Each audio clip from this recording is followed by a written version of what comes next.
literally your lifeline to all that matters to you.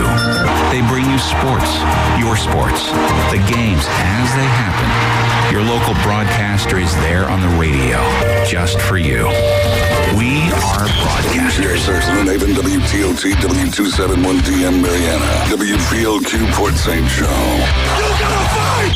ESPN, Northwest Florida. Rise and shine, campers. It's a brand new day. What a lovely morning. Good morning, starshine. You seem happy this morning. Morning, everybody. Thanks for coming in early. The Coach James Hale Show is live and local. Live from the J. Michael Studio. 104.3 ESPN, Northwest Florida. Good morning, Panama City, Bay County, Northwest Florida. It is the Coach James Hale Show here on ESPN 104.3 Panama City. I'm Jeremy Pridgeon in for Coach Hale today, who is on assignment at the Southeastern Conference Baseball Tournament in Hoover, Alabama, where there's been a lot of great baseball played over the past couple of days. More to come. He went to that event for the first time last year and fell in love with it. And so we're going to hopefully check in with him and get his take on what happened yesterday. Two great ball games. Arkansas, Texas A&M went extra innings. Florida and Alabama. If you're an Alabama fan like me, it was a heartbreaker, but another great extra inning game. And then, of course, Auburn-Vandy in the nightcap went to the Vandy boys. We'll talk a lot more about the SEC tournament and Hoover and postseason plans for the different squads across college baseball. We've got super regionals coming up. We've got a lot to cover over these next couple of hours. We are glad that you are joining us and making the Coach James Hale Show part of your morning. I'm here in the studio today with Tommy Sainamont and Michael Denniston. Tommy, how are you doing today? I'm doing good. It's good to be here. Always a little early to be getting up, but I made it. You know, I will say it's easier for me in the summer when the sun is right. coming on up. That's now. true. That's very true. He calls us in early in the middle of December. Yeah, right. A lot tougher. It's dark, yeah. Exactly. So you got big summer plans coming up, speaking of summer? Well, we'll have grandkids around, so anytime you have them around, as you know, well, you don't know, but you will know. Yeah. Well, you got your kids, but anytime you got them around, there's always something going on. So we'll be doing it. And I need to go out to Shreveport, Louisiana. I'm still not gone. I need to go out there and see my old coach I coach with. So he's 90 years old, so I need to get out there bad, so I'm going to try to make a trip out there. So things are shaping up a little bit. Yeah. So very good. Yeah, we've got Jordan at the house, the 4-year-old, and he's kind of like, sun's up, I'm up. So whenever he sees first light, he gets us going. I know it's hard keeping up with him. And I've got Michael Denniston here as well, back in the studio with us today. Michael, how are you this morning? Great, thank you. Good. How about you? You got big summer plans shaping up? I'll be doing some traveling, a lot of working, but a lot of traveling between here and Oregon, cross country. Cross country. That's a beautiful part of the world out there in Oregon. So it's the outside the big cities is real nice there. Yeah, right. Especially Portland. Everybody camping in town. That's a little different world up there. Different story. Well, I know it's kind of the unofficial kickoff to summer this weekend, so that's kind of why I was asking with us getting ready to celebrate the Memorial Day weekend, and we'll have thousands upon thousands upon thousands of people making their way to Panama City and here to the beaches. And as we gather, certainly mindful of why we're doing it in this Memorial Day weekend, remembering the sacrifice that given by so many men and women in defense of freedom of this great nation. So you can kind of feel the change in the air here. We've got the end of school wrapping up. I saw graduations taking place all week. Happened to see Coach Steve Spurrier was at the Mosley High graduation last night. His granddaughter graduated, so we had the head ball coach at Tommy Oliver Stadium taking in graduation exercises. Who was here. that? Coach Spurrier. Oh, yeah, okay. Yeah, so he was here, and congratulations to all of our graduates of all of our area schools. It's an exciting time for them. Best wishes to them, and I know that they'll go and do great things. And guys, speaking of our high schools, we'll start here this morning. All the FHSAA sports are just about wrapped up, but we need to send out some congratulations to a pair of state champions here in the Panhandle. In Class 1A, your state champions in baseball are the Chipley Tigers. Chipley punched their ticket down to the Final Four. And in the semis, they beat Lafayette 10-1. Lafayette, depending on where you're from. Then in the that was in the championship game. They won the semis 1-0 over Newberry. And sometimes you see this. It's almost like the semifinal game becomes the state championship game. Whoever wins that one's going to win it all. And I think if Newberry won, they probably would have beaten Lafayette as well. But congratulations to Coach Compton and the Chipley Tigers as your Class 1A. Yep.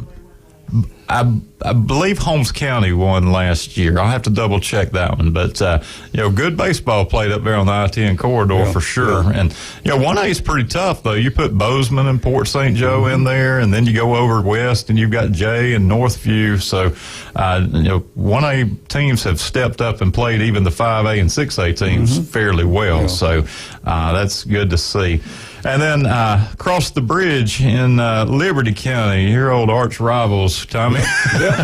Liberty County Bulldogs. Liberty County Bulldogs. They did it over 2 days. So interesting how it went down. Liberty County's ladies are your Class 1A softball champions, and they beat Dixie County 6-2 in the semifinals, and then they played Branford in the championship game. Well, on Tuesday, as they were playing Branford, the floodgates just opened, and the FHSAA waited hours trying to get the game in. Even looked at playing on other fields, but nothing was playable. And it was suspended at 4-4 in the fifth inning. Now, what made that interesting, had either team been ahead, that's been a complete game. That's true. And so because they were still tied, they had to make them stay another night. They picked it up yesterday morning, and the way it was set up, I was reading what Tim Davis, the Liberty County standout, FSU standout Seattle Mariners pitcher, had posted. I think he's a principal over there now. Yeah, but I remember Tim. Yeah, and he his said mama. And said that they had bases loaded. They had a good setup when they resumed play, and Liberty was able to push 3 across, and they won 7-4. And they hustled those girls back from Claremont and got them in for baccalaureate about an hour before the baccalaureate, and I think they graduate tonight up there, if I'm not mistaken. So congratulations to Liberty County. The only local team still playing actually out of our listening area, but it is remarkable. The Pace Lady Patriots are playing in the Final Four in 6A, and I know they play, Mosley and other teams over this way, but I was struck that in the regional, they scored 32 runs and have given up 1. I mean, beat Niceville, beat Oviedo, beat Haggerty. So they're going to play Land O'Lakes, and sounds like they've quite a ball club there over in Pace. So pretty good program. On the spring football, that's kind of in the books now. Coaches are getting ready to move toward the 7-on-7 and the weight room and all of the conditioning. Starting to see some schedules that are being released. So, that'll be kind of the main thing happening with the high schools. Hopefully over the summer we can touch base with a lot of our high school coaches and see what they're thinking as they evaluate their players after the spring season and make their way into getting ready for the fall. But Tommy, there was one piece I thought was real interesting. We may not be able to cover all of it, but the FHSAA has made some significant they went ahead, changes. What we had talked about a week or so ago, they went ahead. It was approved. Yeah, legislature has gotten involved there and has totally reshaped what high school athletics will look like.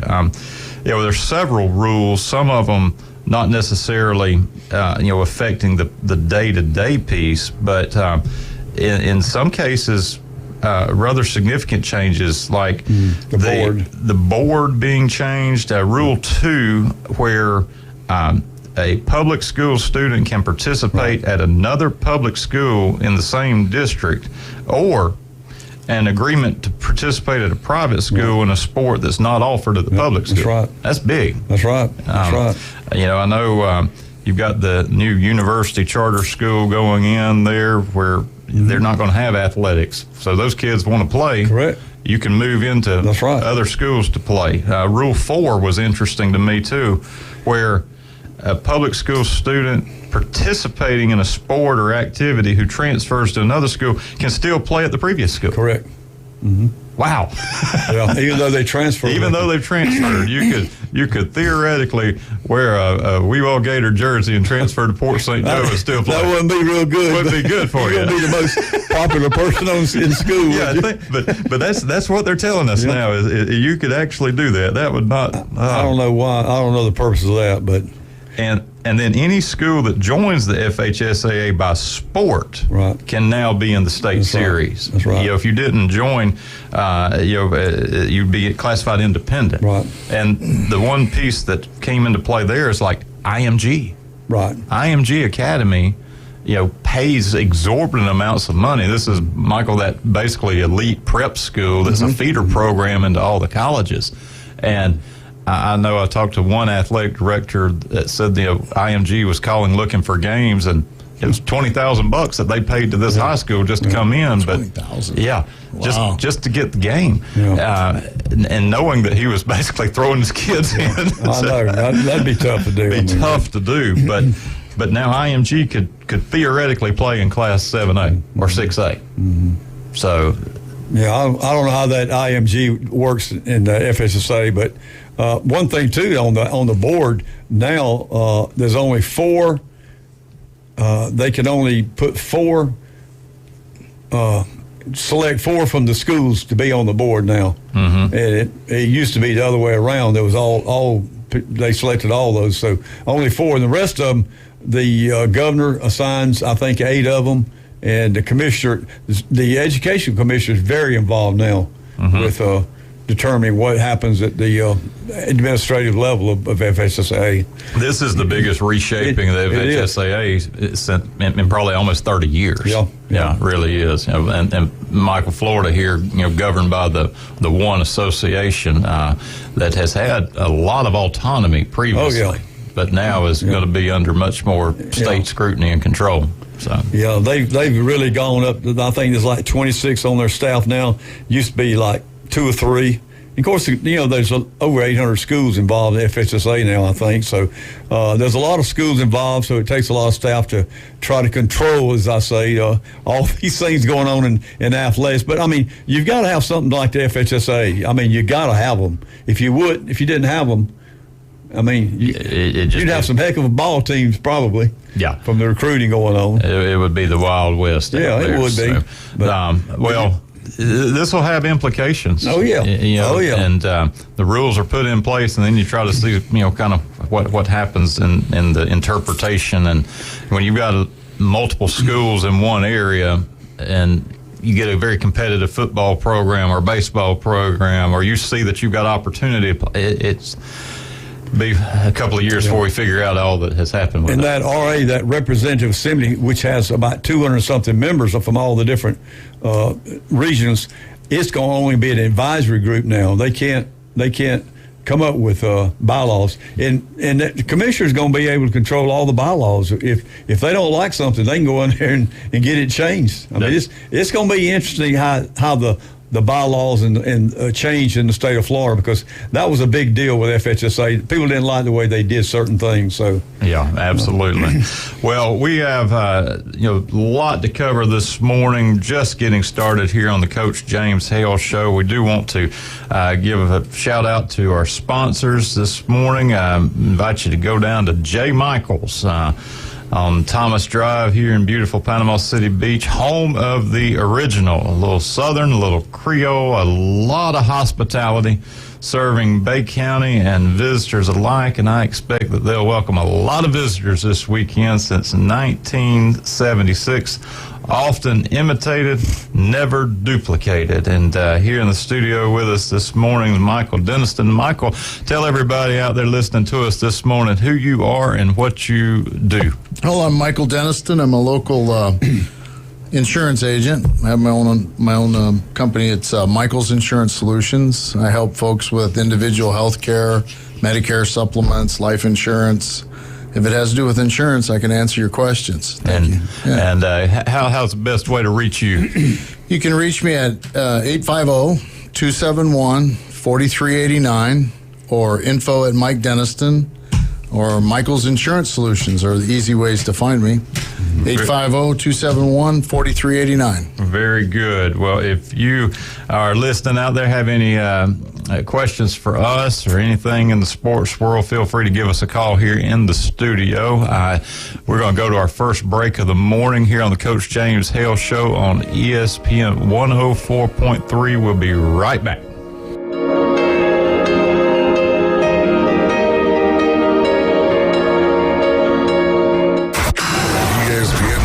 Florida is already your home for the most live and local sports talk. And now we're taking... Oh, he got all of that one. The Inside Drive. Ryan Mulvey, middays, 11 to 1 inside the Bill Kramer Chevrolet Buick GMC and Kramer Marine Outdoor Studios. The latest reactions to the biggest stories happening right now. Plus, interviews, sports betting, and your calls. You gotta be pleased with that. On ESPN Northwest Florida. This is Joanna with your latest forecast on ESPN Northwest Florida this Thursday. For this afternoon and evening, mostly sunshine and a high of 81 with a moderate breeze coming out of the northeast around 14 miles per hour. Tonight, clear skies with lows around 67. Tomorrow, mostly sunny with a moderate breeze and a temperature near 76. Moving into Saturday, about the same with a high of 78 and sunshine. This forecast is brought to you by Ellis Agency Insurance. Thank you for keeping that dial at ESPN Northwest Florida. Rely on it. You know the break room for the best pool tables in Bay County. But did you know they now serve delicious food? Check out the break room's daily lunch and dinner specials like spaghetti and meatballs, meatloaf with mashed potatoes, air-fried chicken, and more. Plus the best burgers, hot dogs, and you gotta try the Sammy of the day. The break room on Panama City Beach at the corner of Joan Avenue and North Lagoon. For more information, check them out on Facebook. Chef Ross here. We're open daily at 11 at the break room. It's time for the 2023 Southern Lights Talent Event. We're looking for local artists, including singers, musicians, comedians, any family-friendly talent that wants to take their talent to the next level. $10,000 in cash, recording deals, Chipola scholarships, video specials, all going to talented people from all over the tri-state area. We're also looking for sponsors, people and businesses that want to support local artists and make an impact on their community. Auditions are going on right now, so check us out today at southernlights.cc. 104.3 Northwest Florida serves you bigger helpings of local and SEC coverage than Paula Dean's all-you-can-eat potato and gravy bar. Did you just say potato and gravy bar? That's not a real thing. Self-service potato shop from McCann with 10 kinds of gravy and a smorgasbord of succulent toppings. Join me and Coach Glenn Manley weekday mornings 7 to 9, 104.3 ESPN Northwest Florida. That's good gravy, y'all.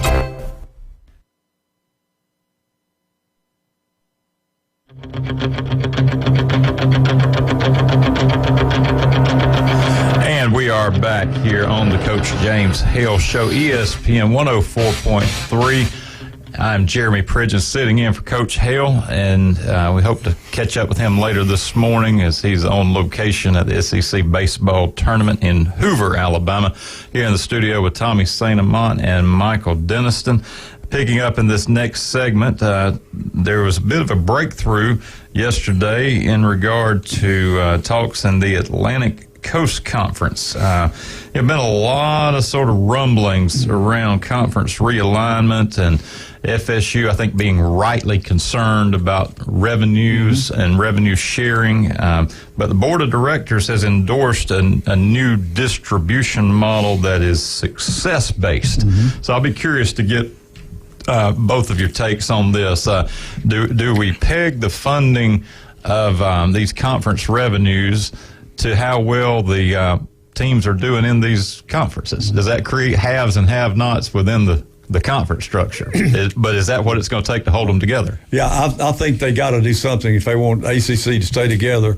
And this is just a small portion. This, in other words, this is how successful you are in the postseason will translate in you getting a little bit more money than, say, someone like Duke or somebody that maybe didn't participate in any of those postseason activities. So that's a start.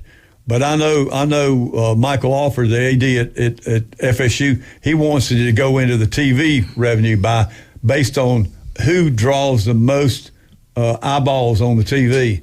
And that would be a big help, but I don't know if that's going to ever happen.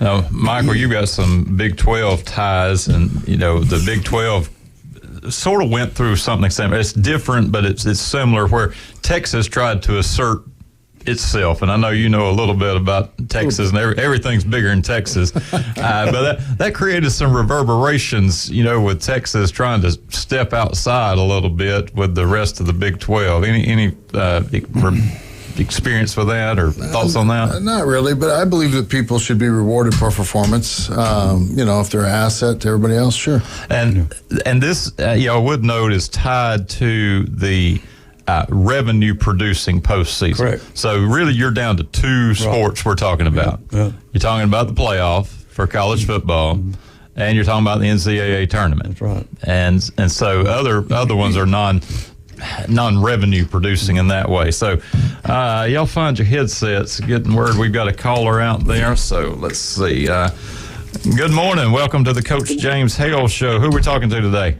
Good morning, Jeremy. This is Rob. Hey, Rob. How are you doing?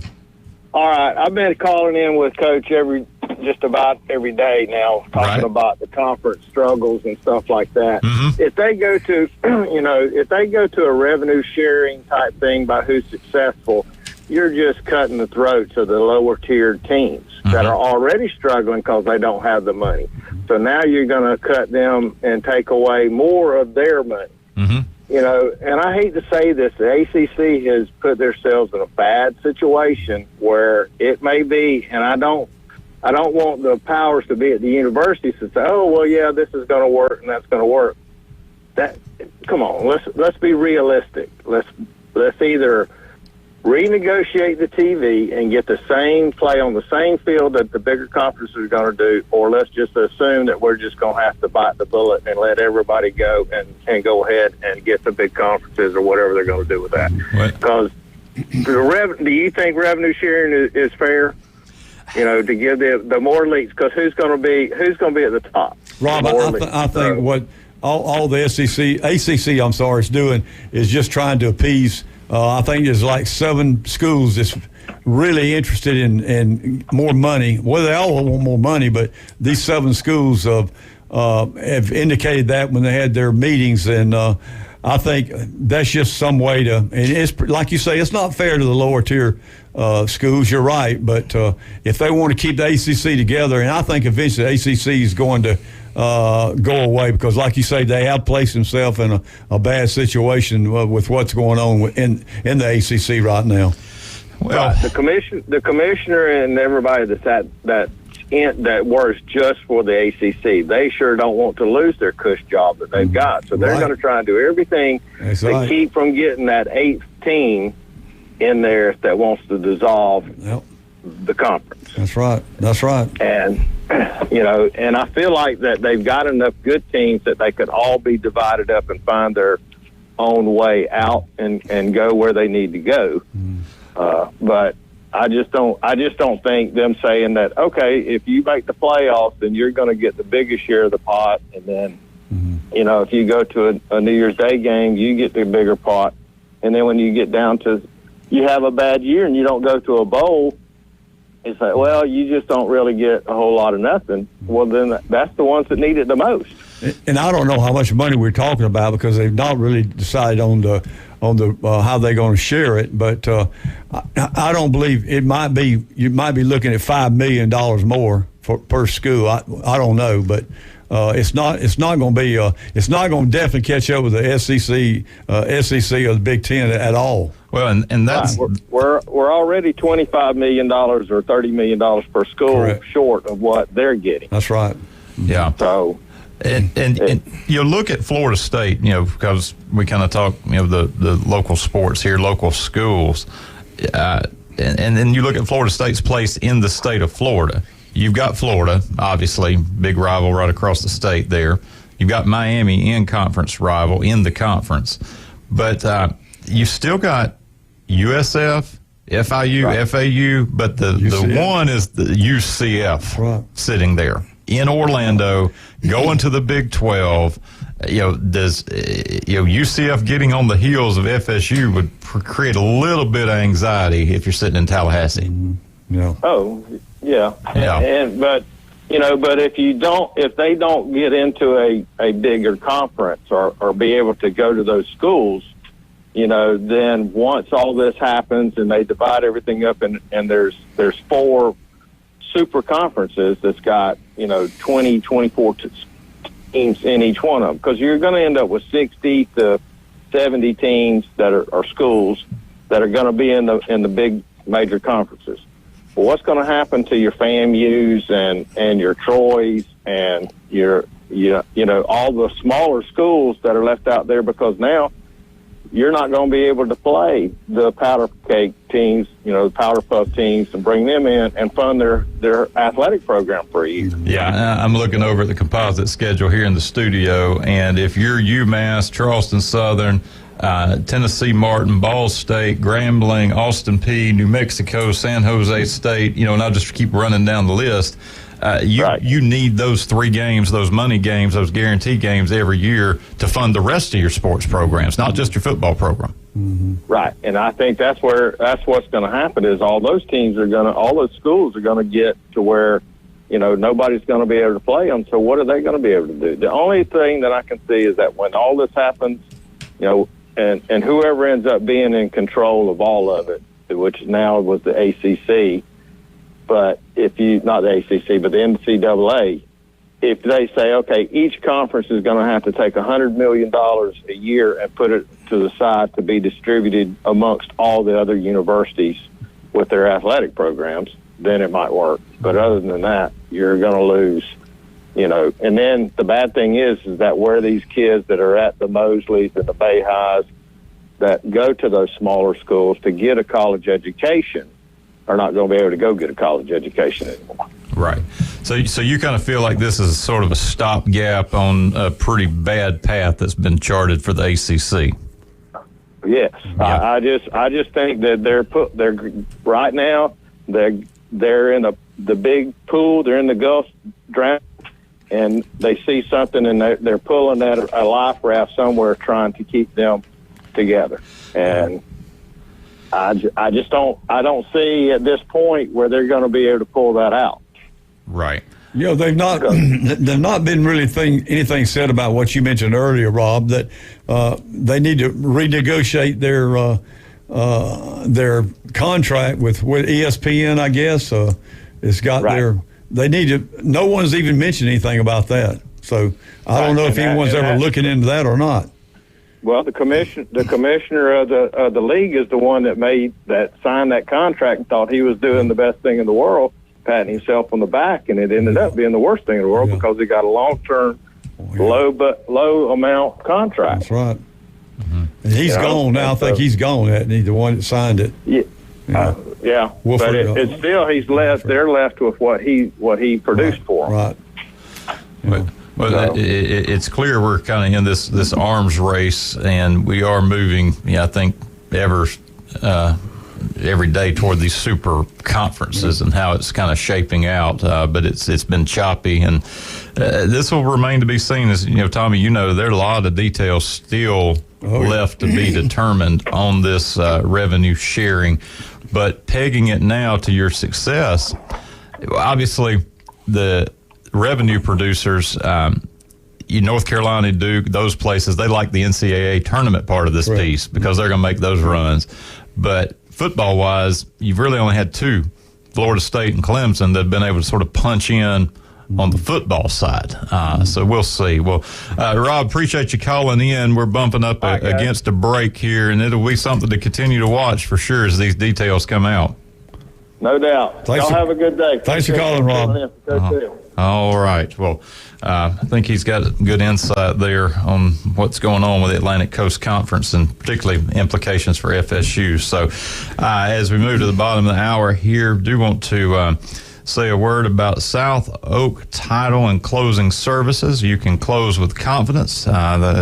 Chuck Tucker and his crew partner with realtors and lenders to deliver professional, accurate, and convenient closings. So if you have any real estate needs, call Chuck Tucker, South Oak Title and Closing Services right here in Panama City. And Tommy, you know a lot about Buffalo Rock, a great supporter of our community. Yeah, they have been you're right, a big supporter of not only athletics but the community in whole. But I know when I was working, they were very receptive to helping us in any way we could, and we always appreciated the help that they gave us in athletics in Bay County. Well, and we certainly appreciate Buffalo Rock. I'm sitting here sipping on drinks in the studio as you are as well, but appreciate our good friends there at Buffalo Rock. If you are listening and want to call in, the number is 850-215-6290. We're going to be right back after this break on the Coach James Hale Show, ESPN 104.3.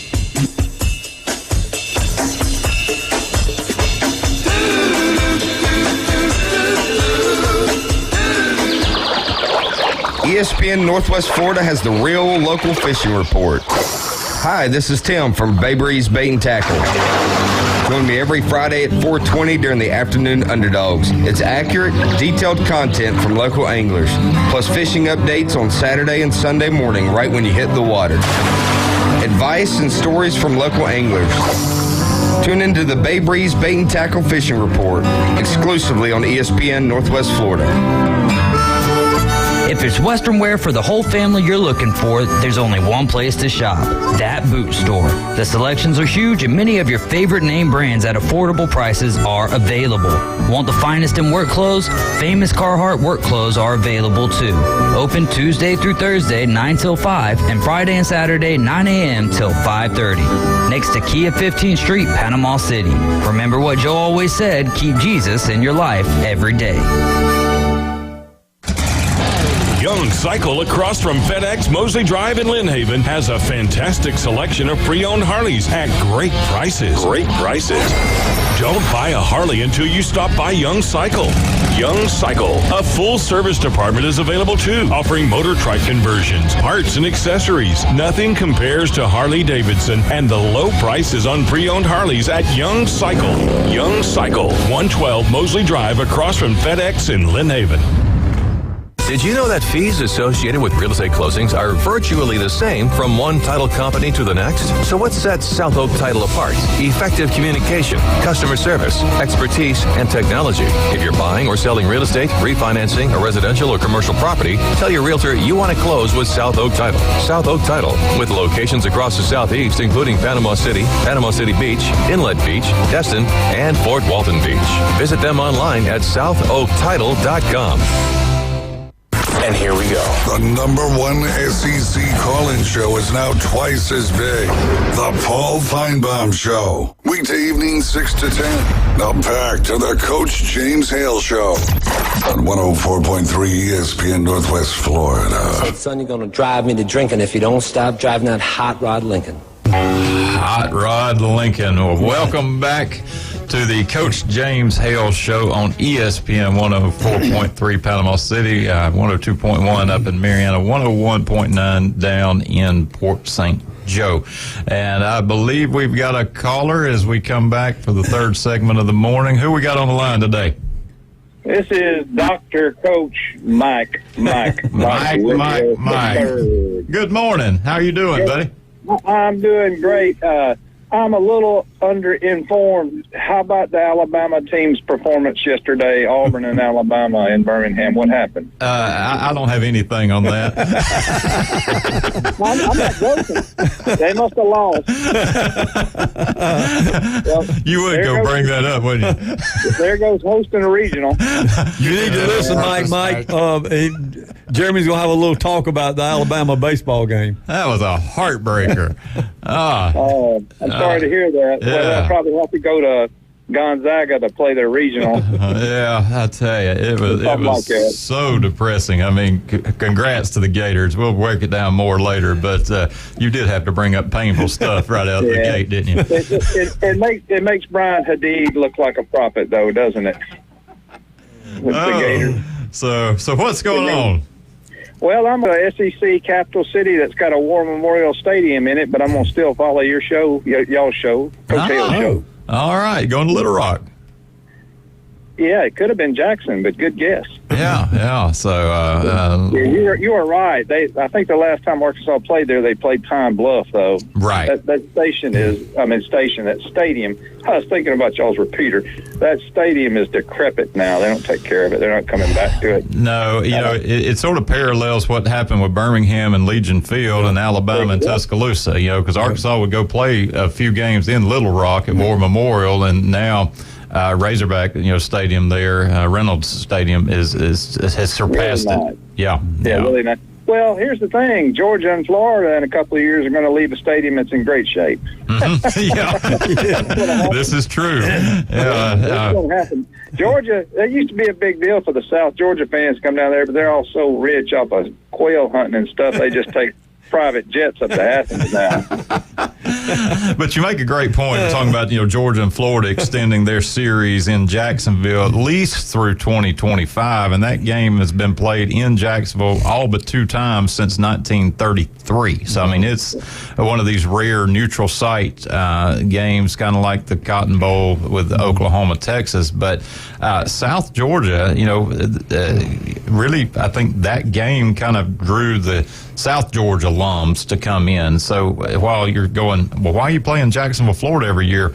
It's right there on the line, and a lot of Georgia fans that may not want to go to Athens would make sure to be in Jacksonville. So, yeah. It's funny. Georgia cried about it being a Florida home game when Spurrier was there, but they quit crying after he left. Right.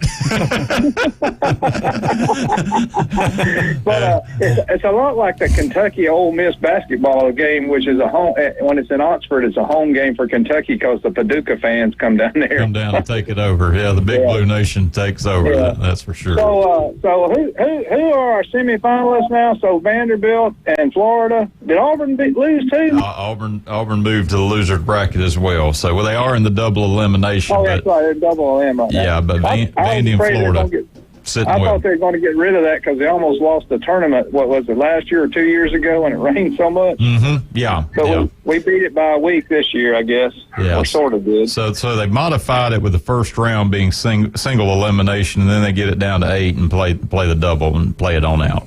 Yeah, there you go. That's how you do it. So. Well, I guess what are they going to do when they go to 16? They're just going to invite everybody and make it single elim? I would propose that. I mean, just because you don't need to burn all of your arms in the SEC tournament, it gives a chance for a team to run the table perhaps and improve their seeding or maybe crack the field of 64. But why would you want to go and play 6-7 games the week before you get into regional play? Yeah.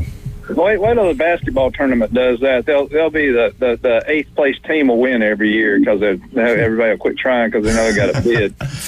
But Corbin will not pitch non-pitchers. But if there's a 16-team tournament, he might there at Vanderbilt. Right. That's one thing I don't jive with college coaches who don't let some of the best baseball players they have, their pitchers, play other positions because they don't believe somebody like Rick Ankiel could happen or something like that. Mm-hmm. But anyway, it's not from I'm out of that loop now. I can't criticize coaches that strongly unless I'm drinking. But which I'm not drinking anymore. So I'm a nicer guy. Well, y'all have a great day. The sun is shining. People are going to be mowing yards like crazy up here in the swamp hills of Jackson County, home of Chipola Junior College. All right, that's my old school. Very good. Yes, sir. Well, Who is that talking? The old school. Tommy St. Amant. I'm from Bluntstown, and I went to Chipola for 2 years. I'll warm those brim you're laying out or bass or whatever you fish for. Brim. Hey, don't use it. Brim, don't use a cast net. Okay? Right. It's illegal. Up here it's illegal. Down there it's okay. All right. We'll talk to y'all later. All right. Have a good Memorial Day. Bye-bye. Mike always calling us, so that's heading to Arkansas. All right, the natural state. Very good. Well, picking up on the 7:30 segment here, we're talking a little bit of FSU, and we may bleed over if we bump into the break here, Tommy. But what's going on over in Tallahassee? Looking first at football, this is kind of old news. They got this kid, Keon Coleman. He's a wide receiver. He's a portal kid, 6'4", 215 wide receiver. He played at Michigan State last year, and he led the Spartans with 58 catches for 798 yards and 7 touchdowns. He's going to be he's got 2 years of eligibility left, and he'll be joining Johnny Wilson, who's 6'7". Keytron, they call him Tron. He's 6'3", Darren Williamson 6'3", Deuce Band 6'4", and 5-star Hakeem Williams, he's 6'2". And of course they got another 6'4" and 6'7" on tight end. So FSU, as far as receivers, if our good quarterback, Mr. Jordan, can get it to them, offensive, they ought to be pretty tough. I've seen a lot of different projections of how the offense is going to do next year, but I think they're going to be pretty hard to stop. I mean, they're going to score. Now, whether they can stop people, that's another question. But so that's a big thing going on at FSU, and their 24 recruit quarterback Luke Cromenhope, he's going to be in the Elite 11 out in California. He's heading out there to participate in that. So that's a big plus for FSU. So I think they're ranked number 8th in the nation now on their 24 class coming up. So anyway, football looking really good for FSU. And, of course, this week the center stage goes to women's softball in Tallahassee. Mm-hmm. If you have of course, the tickets sold out in 60 seconds. Wow. 60 seconds, all the tickets were sold for that game. In the regional, it was 5 minutes, so 60 seconds is pretty quick. You got to be quick on the draw to get those tickets. But anyway, FSU, 53-9, number 3 in the nation, is facing University of Georgia Bulldogs, number 14, 42-13. That is going to be this is the Super Regionals in Tallahassee. This starting this Thursday tonight at 7:00. Friday it will be an 8:00 game, and Saturday be a TBA, depending on how it falls out if they need the Saturday game. Now this is going to be a really intriguing game because you look at Georgia, they do hit home runs. And in the regionals, they hit 9 home runs in 3 games. And they won they got 32 runs and only 6 scored on them in the regionals. And so they really hit the home runs. I think they're number 3 in the nation in home runs hit per game. Looking over at FSU, the pitching at FSU, the Sandercock girl, she pitched a perfect game against South Carolina, and they won 1-0. And the Markella Reed, the other pitcher, Sandercock is only allowed 8 home runs. The Reed kids only allowed 4 home runs in 239 innings they pitched. And if you look at the whole pitching staff of FSU, they've allowed 1 home run in 18.1 innings. That's what it amounts to. So it's going to come down to whether can Georgia hit FSU's pitching. Mm-hmm. If Georgia can hit FSU pitching, it's going to be a pretty tough road for FSU, I think. Then you look at the for instance, stolen bases plays a big deal. You don't realize what stolen bases can do, but Georgia stole 51 bases. FSU stole 123. So FSU, they are fast, and they will take a chance and try to get that extra base or try to steal a base. That can mean the difference. Yeah, oh yeah. It can. You get somebody on first, they get the second. A hit's going to score them in softball. The margins in softball are close. That's so. It's going to be a very intriguing game, I think. And like you say, we talked about this earlier. In a 7-inning game, you score a couple runs in the first inning, boy, the pressure's already on. Oh, the pressure's, I'm telling you. And then a best of 3, game one also is the same type of dynamic. If you can get game one, you're feeling really good about getting the rest of the way versus having to fight back to take two. So, and I think the pitching staff I think FSU's got the plus in the pitching staff because they got 5 pitchers. Georgia depends on really 2 of their pitchers are pretty strong. So, it's going to be really a super game to go watch. I mean, I wish I could go there and see it, but it will be on ESPN2 today, and then ESPN on Friday. I don't know the difference. I guess. 2 different networks there. So, but that'll be a great super regional. We're going to talk a little more about the supers for the women's softball coming back after the break. A couple sponsors shout outs here. We want to thank the good folks over at Rudy's Barbecue on Back Beach Road. Ethan Boyd can handle all of the catering needs that you have, or you can stop by and see them for lunch or dinner. I like that turkey and brisket myself, the baked beans, but they've got all the trimmings, great food, great service at Rudy's Barbecue. So go see them. And here in the studio with us, Michael Denniston. Michael, tell them about your work and what you do. All righty. Well, I'm Michael of Michael's Insurance Solutions. I help all folks with all kinds of health insurance issues. One thing I wanted to mention today is a lot of people have been calling me about how they enter Medicare. There's a lot of steps to it. There's actually a strategy to it.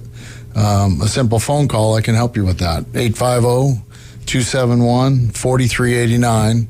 850-271-4389. Thank you. Very good. Well, we'll be right back after the break. Give us a call here in the studio, 850-215-6290. ESPN 104.3, the Coach James Hale Show. We'll see you in just a moment.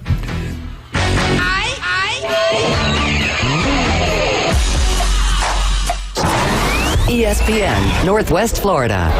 The tradition continues. That ball is going to be out of here. The Atlanta Braves play here. Bombs away. The Atlanta Braves are back and making a statement. At first slide, 2 RBI triple. Listen to Atlanta Braves baseball in a rich audio experience live on ESPN Northwest Florida. Here comes the thunder. Sponsored by Best Way Portable Buildings, Dave and Buster's, PCB Hobby, and Gulf Coast Aquarium.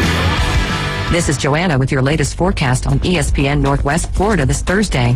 For this afternoon and evening, mostly sunshine and a high of 81, with a moderate breeze coming out of the northeast around 14 miles per hour. Tonight, clear skies with lows around 67. Tomorrow, mostly sunny with a moderate breeze and a temperature near 76. Moving into Saturday, about the same with a high of 78 and sunshine. This forecast is brought to you by Ellis Agency Insurance. Thank you for keeping that dial at ESPN Northwest Florida. Rely on it. The new Smokin' Triple Stack at Firehouse Subs is stacked high with honey ham, smoked turkey, and slow-smoked beef brisket. To top it off, a portion of every purchase helps provide life-saving equipment to first responders. The Smokin' Triple Stack Sub. Get it for a limited time, only at Firehouse Subs. Participating U.S. locations. Firehouse of America, LLC, and Firehouse Subs suppliers together will donate 0.09% of purchases in 2023 at Firehouse Subs locations to the Firehouse Subs Public Safety Foundation for the purchase of life-saving equipment with a minimum donation of $1 million. Everyone loves gold chains. I mean, who doesn't? Gold always works. Tracy's Fine Jewelry inside Coin and Bullion Reserves features the largest selection of 14-karat gold chains, bracelets, pendants, and earrings you'll find anywhere. In fact, more than all the other stores in Bay County combined. And they're all on sale today at Tracy's Fine Jewelry inside Coin and Bullion Reserves. You won't find a larger selection or lower prices anywhere. Gold always works. And you can take that to the bank. The #1 SEC call-in show is now twice as big. It's double the Paul Feinbaum Show. Weeknights starting at 6. Okay, but also go faster. Now back to the Coach James Hale Show inside the J. Michael Studio. 104.3 ESPN Northwest Florida. And Florida State. Woo-hoo! Yeah. We'll continue with a little FSU here this morning after the break. on the ESPN 104.3 Coach James Hale Show. So, Tommy, kind of tell us a little more about what's taking place over in Tallahassee. Yep, the Super Regional is being hosted by the Seminoles in Tallahassee, and the first game is tonight. It's 7 o'clock on ESPN2, and then Friday it's at 8 o'clock. It'll be on ESPN, and then if we need a Saturday game, it'll be at we don't know. It'll be whatever ESPN Whatever's left wants on the television. Yeah, whenever they want to show it. So anyway, that's the schedule for the game over in Tallahassee. And as I mentioned earlier, the tickets sold out in 60 seconds. So if you don't have a ticket, you're probably not going to get one now unless you go over there and someone scalps one for you. But anything on the baseball? I mean, they didn't even qualify for ACC tournament. They're playing up big. How they ended up. They won some games there at the end, and they're still Link Jarrett. They're still nobody's even concerned about it. They say he's going to do the job. So I'm sure he's looking at the portal, and they got to get some pitching. They got to get. They've got a couple kids. Their best pitcher got hurt during the season, so he was out. So they've got two with him and another kid. They need to add another strong pitcher in there. So it snapped. What was it? 5 consecutive regional appearances. I mean that won't be seen again. You remember, it's like football. They didn't when they missed going to a bowl game, and they had a record for that too. So they've lost that too. But records will be broken. So you bet. Have to get it back in gear there. So.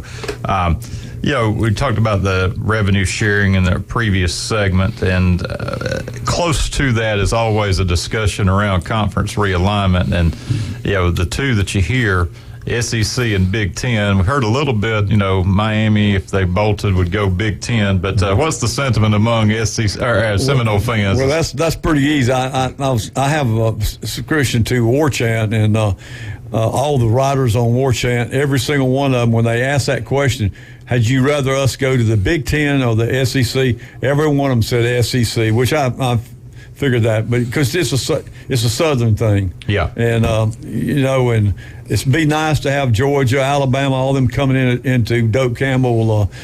They'd sell those out in a heartbeat. Well, it would be. Look at this weekend. I mean, it's a super regional FSU Georgia, but it's that matchup. And I know we're looking at Alabama, Florida State playing a home and home here in a couple of years, and Georgia's on the schedule. So those matchups are really, even the LSU, FSU with the neutral site still has been very popular. So 247 Sports kind of went through the different ACC schools, and your ACC guy here. So obviously Clemson, they had kind of best fit SEC. They put Miami in the SEC category. I feel like Miami, we say here the further south you go, the further north you get. Right. Might have fit as kind of a Big Ten destination. But then you start to look at some of the other schools here, Virginia Tech, NC State. Where do you think they would fit? More Big Ten or SEC? Probably more Big Ten, I guess. Yeah, kind of academically, if you think about those. I agree with Tommy. Those right, further south you go, the more north you get. I like that. So it'll remain to be seen, and this revenue sharing piece will be part of that equation for sure. So stay tuned there. You mentioned the super regionals. Obviously, that's the FSU piece with Georgia this weekend, but the rest of the field has been set, and there's some great super regionals. If you've not watched women's college softball, I really encourage you to do so, because it's a fast moving game. About an hour 45, 2 hours, you're done. A lot of action, and the margins for error are slim. I mean, one error, one hit make all the difference. You mentioned FSU 1-0 perfect game just to advance. That game can go either way. So other super regionals taking place include Oklahoma State versus Oregon. in the Stillwater Super Regional, Oregon beat Arkansas. That was kind of an upset. Then you have Oklahoma versus Clemson in Norman. Oklahoma by far the top team in the nation right now. Come on, Clemson. Come on, Clemson. And anybody beat Oklahoma. We may talk about that later. And then a highly academic super regional, Duke versus Stanford. Oh, yeah. That will be a good game. That'd be very good, game. You know. And again, another matchup that folks want to see, Pac-12, ACC. Yeah. And we love these type of matchups that we always talk about. Then we got SEC Big Ten. I'll talk more about this in a moment, but Alabama at the Rhodes House is the 5 seed playing Northwestern. Up in Knoxville, there'll be a lot of orange. You've got Texas and Tennessee tangling.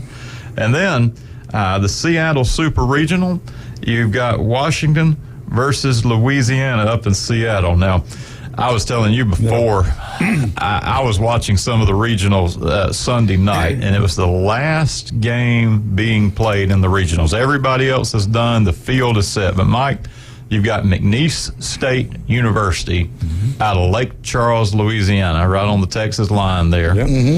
They are up 6-0 on the University of Washington in Seattle in the top of the 7th.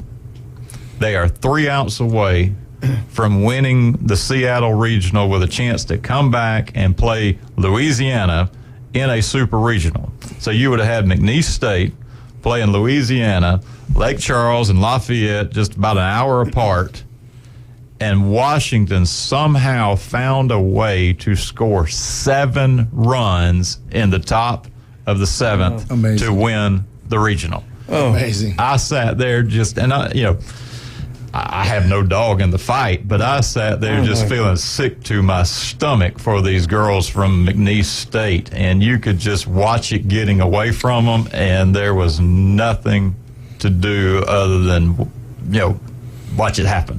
I bet that coach is second-guessed himself. All the way on that long flight home, and then they have to get on a plane in Seattle and fly all the way back to Louisiana, smarting over that. Man.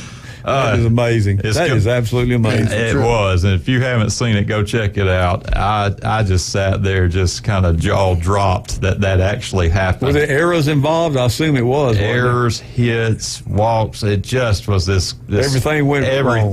That the wheels came off. And so in an amazing fashion now, instead of getting an all-Louisiana super regional with one of the teams going on to Oklahoma City, Louisiana has to get on the plane and go out to Seattle to play the Huskies, who will probably be rejuvenated. And I suspect Louisiana's sitting there going, we're going to get to play at home. They'd beaten McNeese 3 times during the year. And then to mentally now go, no, we've got to get on a plane and go to the Pacific Northwest. Play in the rain. And of course, they might like going way out there and seeing that part of the country. You never know. So it's beautiful out there. So that's a very intriguing regional. And then the Salt Lake City Super is Utah versus San Diego State. And that was a bit of a surprise as well. That's the other wrinkle. UCLA was 0-2 in barbecue in their own regional. They lost to Grand Canyon University and to Liberty. Really? I didn't That's realize the they 2 lost. seed. I thought they'd, okay. Yeah. You never know. You never know. That's why you play the game. That's why you don't put it on paper, right, Mike? That's right. So Grand Canyon won their first ever game, and then Liberty beat UCLA, and so San Diego State came out of the Los Angeles Regional. So you've got an all-Western San Diego State playing Utah. Utah beat Mississippi to win there. So those are your 8 regionals, and play will get underway tonight, as Tommy noted, with some of them, and then the rest of them will carry through to Sunday. But great action in the women's regionals, and setting up some tremendous matchups here with all of the winners going on to Oklahoma City for the Women's College World Series. So that's a bit of a wrap with Florida State and also catching some of the Women's College World Series Super Regionals. So great time here in sports for the ladies as they finish up. And somebody will be crowned a champion. Probably Oklahoma. They are definitely the team to beat. Yeah. So we're bumping into the top of the hour here on the Coach James Hale Show, ESPN 104.3. Want to give a shout out to Blue Sky Car Wash Express. If you want to get your car looking good here at the start of the summer, get that pollen of the spring off and be ready to ride up and down Front Beach Road, go by and you can get your car sparkling in 10 minutes or less. There are membership programs, other incentives. Blue Sky Car Wash Express. And also, encourage you to go visit Newbies and Newbies 2 on Thomas Drive, world famous Newbies, celebrating 48 years this Memorial Day weekend. And so get ready to mark the holiday weekend. Go by Newbies and Newbies 2. Many people making their way to the area this Memorial Day weekend with the unofficial start of summer here in beautiful Panama City Beach. We'll be right back with the Alabama update on the ESPN 104.3 Coach James Hale Show.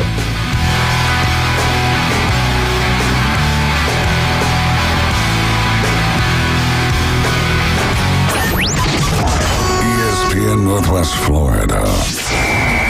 Here's what's happening. Hi, this is David from the Afternoon Underdogs. Join me, Drew, Amanda, Kyle, Caveman Rick, AG, and a cast of sports fanatics every Wednesday at Dave & Buster's. While we are broadcasting the entire show live on location, enjoy half-price games, half-price cocktails, plus win Dave & Buster's game cards, and just for stopping by, free ESPN Northwest Florida swag. See you Wednesday at Dave & Buster's.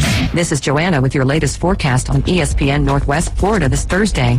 For this afternoon and evening, mostly sunshine and a high of 81, with a moderate breeze coming out of the northeast around 14 miles per hour. Tonight, clear skies with lows around 67. Tomorrow, mostly sunny with a moderate breeze and a temperature near 76. Moving into Saturday, about the same with a high of 78 and sunshine. This forecast is brought to you by Ellis Agency Insurance.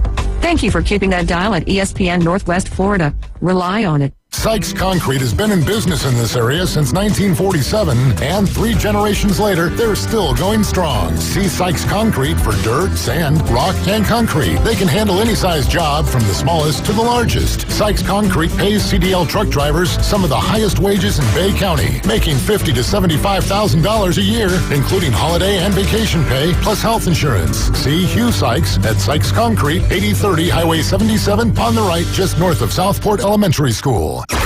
WGSX Lynn Haven, WTOT, W271DM Mariana, WVLQ Port St. Joe. ESPN Northwest Florida.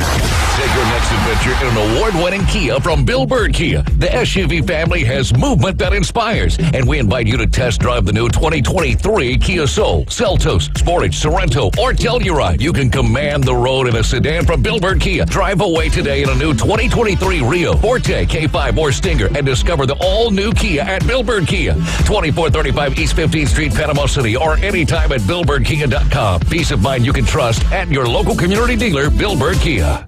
If aliens showed up tomorrow and said, take us to your leader, you'd bring them to the Coach James Hale Show. Danger, Bill Robinson, danger. Live from the J. Michaels Studio on 104.3 ESPN Northwest Florida.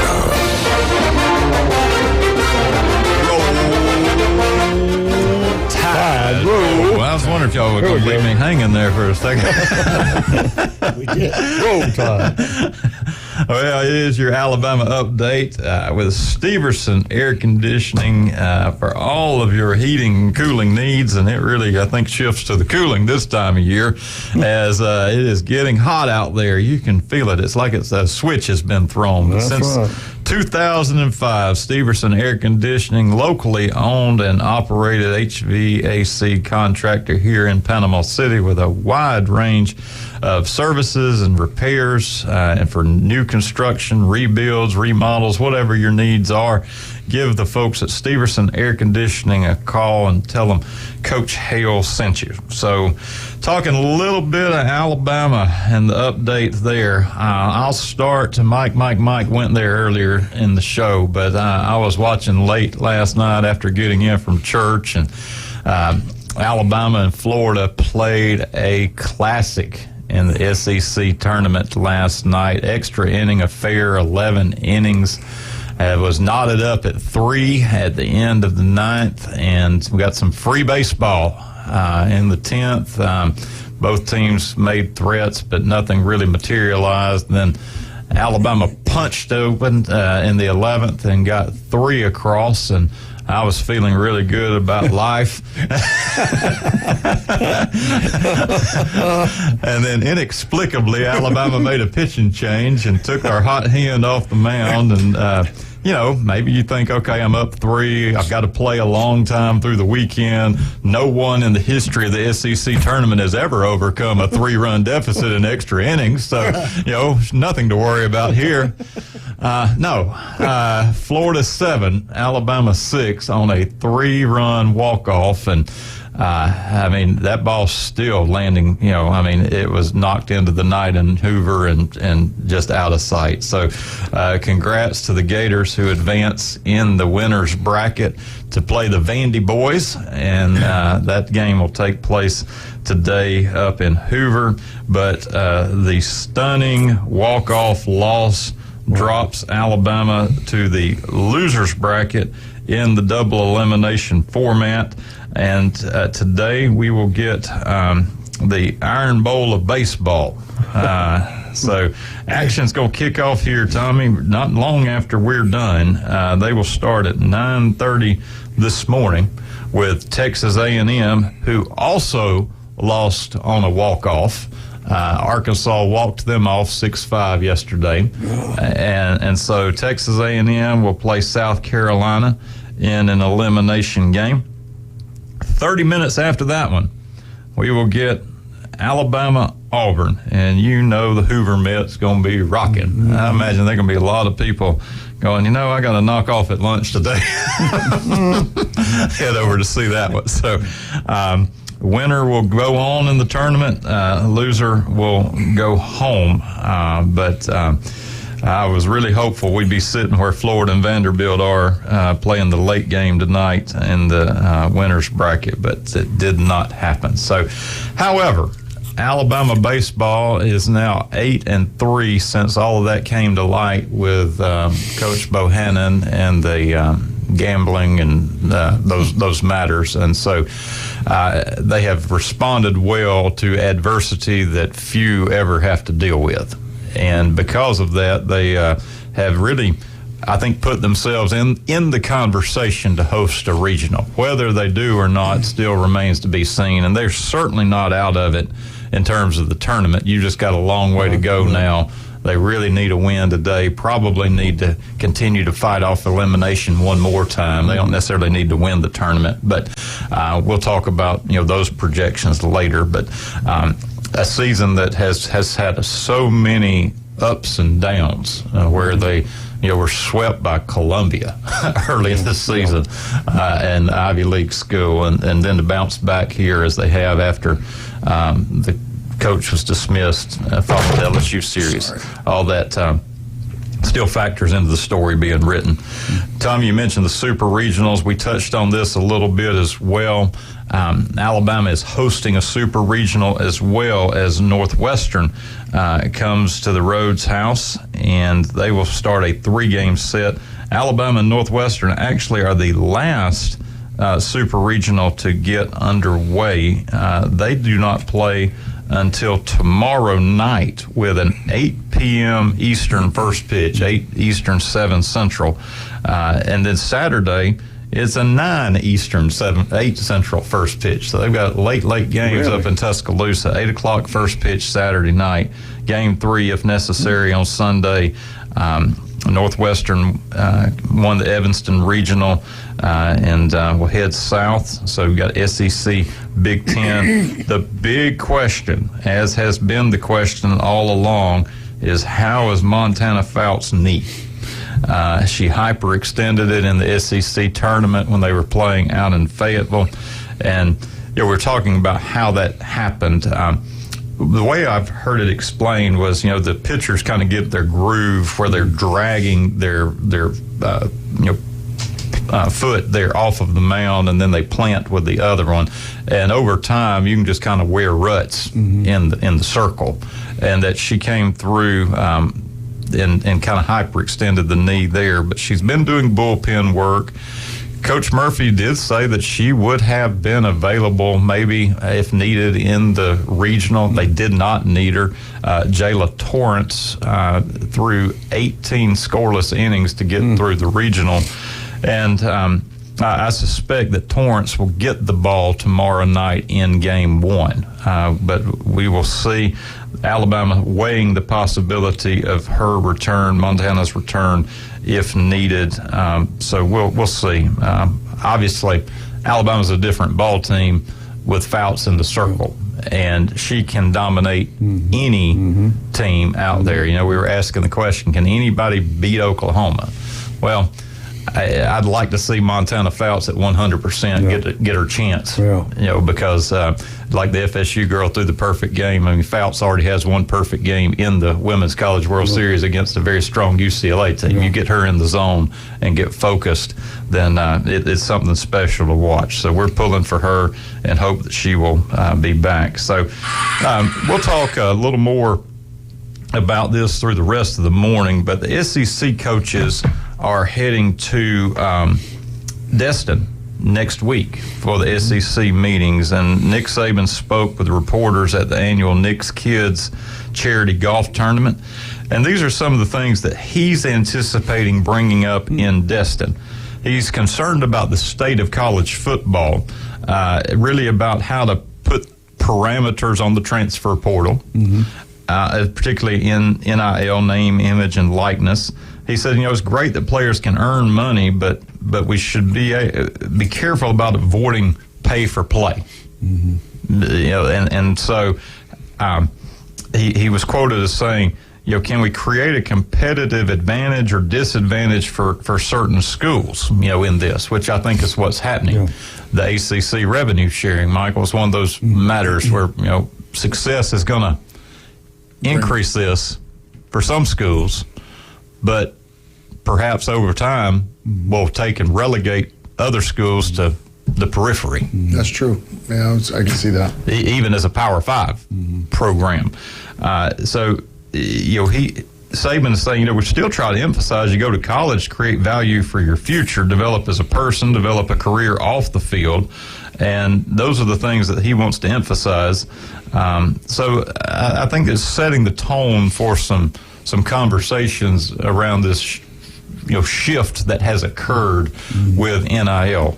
So locally and impacting Alabama, freshman DB Tony Mitchell, who was arrested in Holmes County with regard to some drug issues there, pleaded no contest. And instead of facing serious charges, will actually get probation and drug counseling. So the young man's got a second chance now to go and do something that I was talking last night to some Alabama fans as this news broke, and said that, you know, dealing with Coach Saban's jailhouse might be worse than Holmes County. Yeah, for sure. So have to work his way back into the good graces. But Saban had no comment on the matter, you know, last night, as that was a late breaker. So young man Tony Mitchell is going to be part of a crowded group of defensive backs, many returning, some coming in out of the portal, but we'll see whether or not he can take advantage of the opportunity. You know, we're seeing a lot of this. I'll cover it in, you know, other areas, but we've got you know, these young men, 18 to 22 years old, and get on the wrong side of the law, and they've got this great opportunity with their life, and, you know, this rare chance to play college football at the elite levels and see it squandered away. Well, you know, used to things like that would happen and you'd never hear about it. But now with social media and everybody looking at trying to find what's going on, those things come out real quick, like. And so then the coaches got to deal with it. They normally deal with it in their own way, but like Saban didn't make a comment, which is smart because he didn't know all the implications, how everything's going. So no comment is probably the right answer that he did. So yeah, I think his first comments will be to Mr. Mitchell. When he gets a chance to talk with him. All right. I'm pretty sure about that. So, baseball, softball winding down. We'll see what kind of postseason run remains for each program, and then of course, as soon as those balls are put away, as with everything else in Tuscaloosa, the conversation will turn to football. And spring meetings will be interesting to watch. I was in Pensacola years ago, and SEC coaches would come to town, and I'd find a way to, in my work there on the district with all the churches, find a way to just happen to be over in Destin, see who I could bump into. Destin United Methodist Church. Exactly.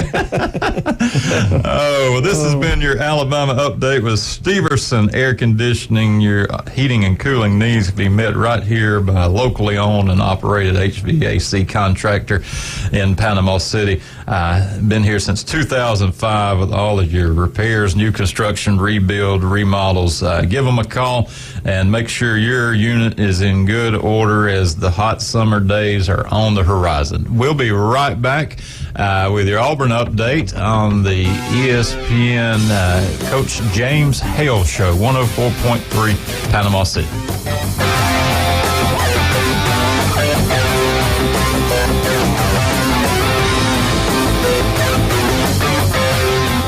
This Memorial Day, 104.3 ESPN Northwest Florida honors our local heroes. A Panama City native, United States Air Force Senior Master Sergeant Sherry Lynn Olds served 20 years and died in the 1998 embassy bombing in Nairobi, Africa, while serving her country. Thank you for your service and great sacrifice. 104.3 ESPN Northwest Florida. This is Joanna with your latest forecast on ESPN Northwest Florida this Thursday. For this afternoon and evening, mostly sunshine and a high of 81, with a moderate breeze coming out of the northeast around 14 miles per hour. Tonight, clear skies with lows around 67. Tomorrow, mostly sunny with a moderate breeze and a temperature near 76. Moving into Saturday, about the same with a high of 78 and sunshine. This forecast is brought to you by Ellis Agency Insurance. Thank you for keeping that dial at ESPN Northwest Florida. Rely on it. Los Rancheros has been doing it right for 20 years. Los Rancheros brings a top-shelf dining experience to you with the opening of their beautiful new building. Watch all college and pro games on Los Rancheros' 14 large-screen TVs with great drink specials daily from 2 to 5 and during all the games. Los Rancheros, the place for live sports and great food on 23rd Street between Jenks and Harrison. Mid-South Lumber, where they treat you like family. Locally owned and serving the residents of Bay County for over 45 years. Visit their feed store at the Youngstown location for all of your livestock feed, plumbing, electrical, lawn, and garden needs. They also carry local Chautauqua wines, baby chicks, and a full line of poultry supplies to get your chicks started off right. Mid-South Lumber, the biggest little lumber yard in Panama City. Hi, this is Ryan Mulvey. Join me weekdays starting at 11 for the Inside Drive. The latest sports stories, the biggest reactions, and even sports betting right here on ESPN Northwest Florida.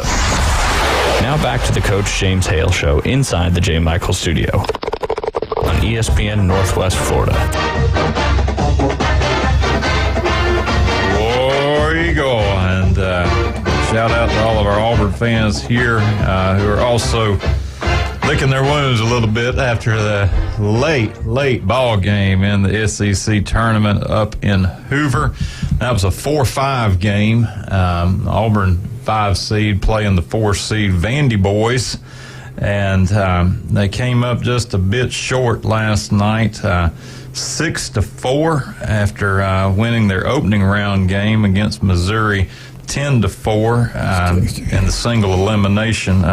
Interesting pairing there. Auburn and Missouri had played last weekend in a 3-game set in Auburn, and then when the pairings came out, they had to turn around and play them again. I don't like that. Yeah, the quirky way it worked out. But and kudos to Auburn, because typically you get a team like that, and you'll go in and have to beat them another time. They usually find a way to get you. That's right. So Auburn pushed through, got the 10-4 win against Missouri, and then last night Vanderbilt, not the same juggernaut that Vanderbilt is, but if you've not followed SEC baseball, the Vandy boys are tough, and they may not get a lot of talk around football up in Nashville, but you get them in basketball or baseball or the other sports, they do well. So Vanderbilt moves on late at night, and Auburn drops to the early game today, probably noon, a little after noon. Alabama-Auburn from the Hoover Met, elimination game in the 9-5 game. So we'll see how that turns out. And Auburn's looking good for the NCAA tournament. However, we're going to talk more about that. But I suspect that the Tigers will be hosting a regional. A lot of projections around who might be coming to the Plains to play. But if you look at what D1 baseball is putting out, this is what the four that they have coming in: Auburn, Texas, Troy, and Fairfield. So that'd be a pretty solid regional, if it took shape that way. Welcome the future SEC Longhorns to Plainsman Park, and that is really a great venue for college baseball. I know, we talked about Alabama earlier with the Joe. Alabama's yet to host a regional. Auburn has, but they have a strong fan base, and it's a beautiful ballpark, and that would be a great regional if you've got Auburn and Texas coming to town. So we'll see. A lot of baseball left to be played for sure. How did Auburn and Alabama do in the regular season? They played in baseball, didn't they? Auburn got Alabama 2 out of 3. Okay. Yeah. They're playing today. Yeah, it was up in Tuscaloosa, but Auburn did get the series, but they split it there. Yeah. So, other news out of Auburn: longtime athletic director Jay Jacobs retired. Jacobs been there for a number of years, and he stepped out. And then there's some off-the-field troubles. We talked about Tony Mitchell with Alabama earlier. Well, if you're following Auburn athletics, Auburn University Executive Director of Public Affairs shared a statement yesterday regarding a social media post that showed one of the football players in particular, and several others, but Jarquez Hunter, and then a handful of other people and players involved with some explicit acts here that have resulted in an indefinite suspension. This says the appropriate office are conducting a thorough review. Indefinite suspensions have been issued for violation of applicable Auburn Athletic Department policy. No further comment will be provided at this time, but that's significant because not only are you dealing with indefinite suspension, so that carries over, but you had a young man who was planning on being a key in their offense.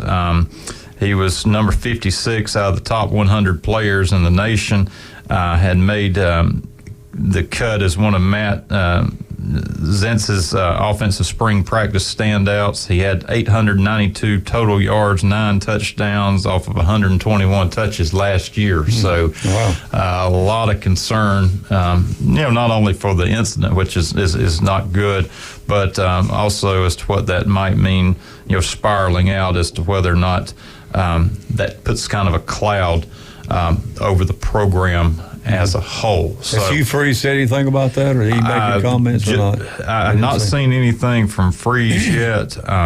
McElroy said that you can't even begin to speculate on when they'll return, if they'll return, type of situation. So it's very, very difficult because he might have been their best offensive player.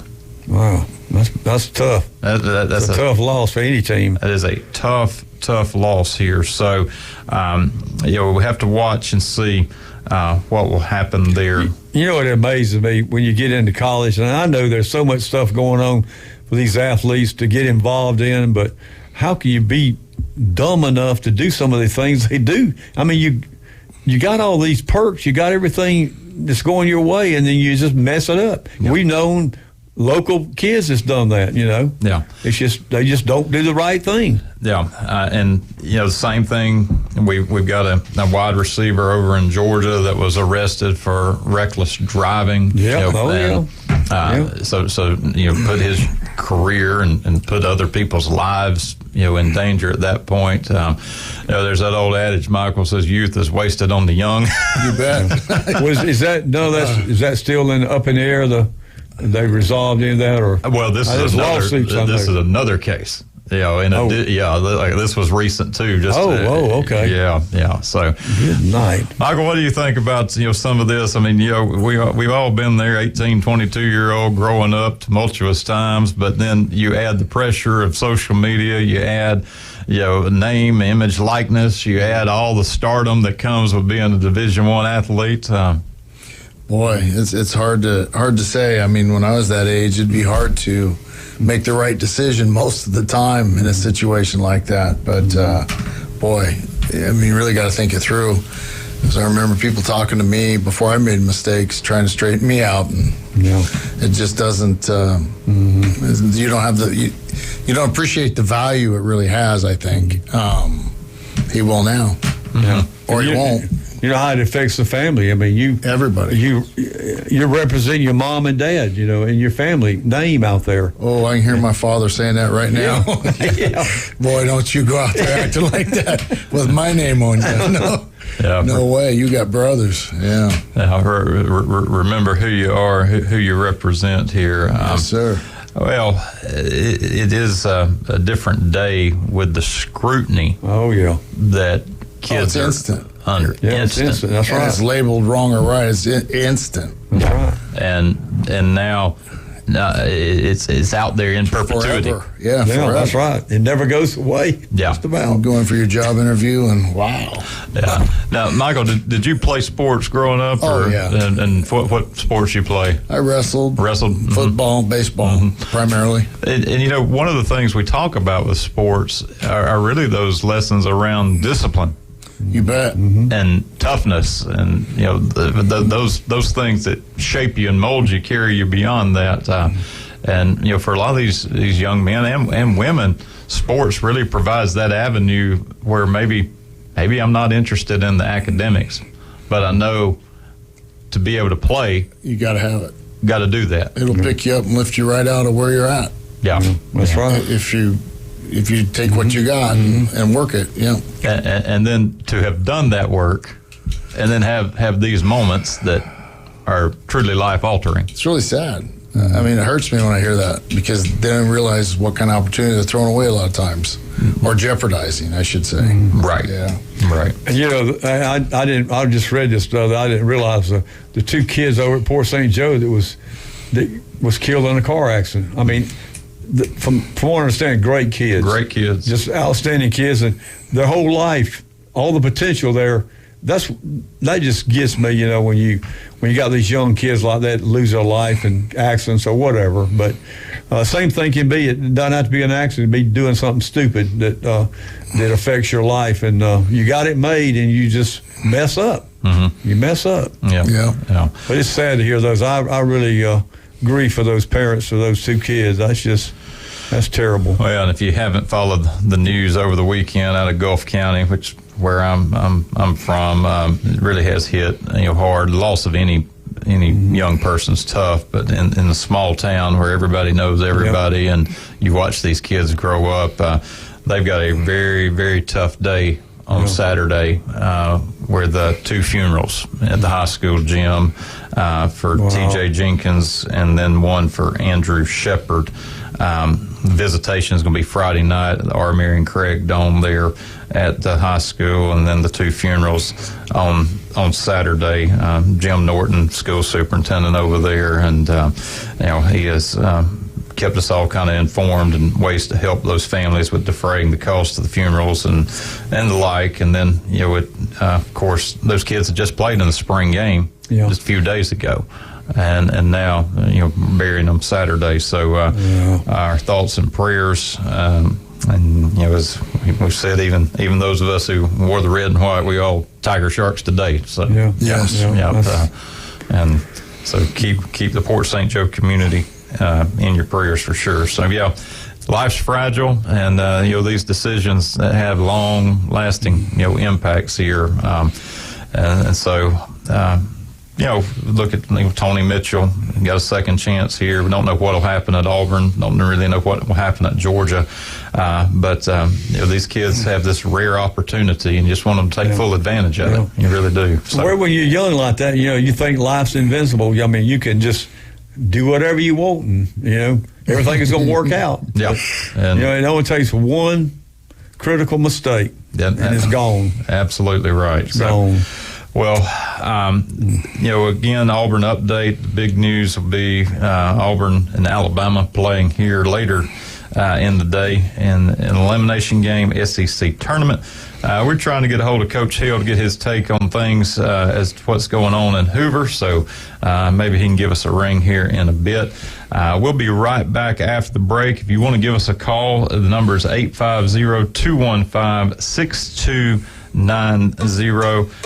This has been your Auburn update, and as we head out to a break, I want to give a shout out to our sponsors, Dr. Chad Mitchell, Orthopedic Associates. Dr. Chad Mitchell, fellowship trained, board certified surgeon. He has been treating patients in the Panama City area since 2000, roaming the sidelines, the local high schools, getting athletes back in the game. He can do the same for you as well. And to keep you in the game, you need to go see Jason Kovaleski at Max Fit Sports Nutrition. We got your vitamins, supplements, proteins, all your wellness, fitness needs at Max Fit Sports Nutrition. We'll be right back after the break. ESPN 104.3.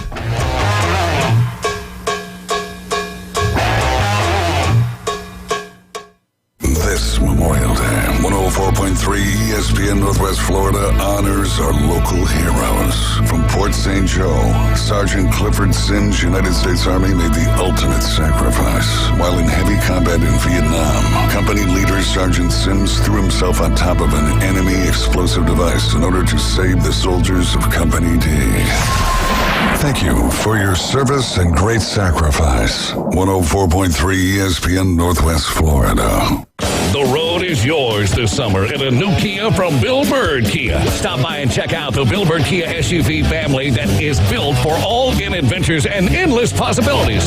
Whether you're traveling on the highways or off-road, you'll do it with grace and grit. Now offering 3.25% APR up to 48 months on the purchase of a new 2023 Kia Sorento. You'll get the perfect balance of comfort and safety and technology. Bill Bird Kia is the home of the 20-year, 200,000-mile warranty. Stop by and see us today at 2435 East 15th Street or anytime at BillBirdKiaPanamaCity.com. We'll treat you like family and give you the peace of mind that you can trust. Offer from Kia Finance for the purchase of a new 2023 Kia Sorento with $22.22 per month per 1,000 finance at 48 months. Quantities limited. No down payment required. Cannot be combined with other finance offers. The 20-year, 200,000-mile warranty is a Bill Bird Kia warranty. See dealer for complete details. Offer for well-qualified buyers. Must take delivery from dealer stock through 7/5/23. Your biggest investment is your home. Protect it while also improving its appearance with Earthworks of Northwest Florida. We have sand, mulch, gravel, or lay-down decorative stone, all available for pickup and delivery. Discover your dream landscape with Earthworks of Northwest Florida. Imagine the moment you proudly pull up to your home that you've worked so hard for, enhanced by quality mulch, decorative stones, and more. Let's make it happen today. Request a quote online at earthworkspc.com or swing by the office at 2005 Industrial Drive. Love the land you live on.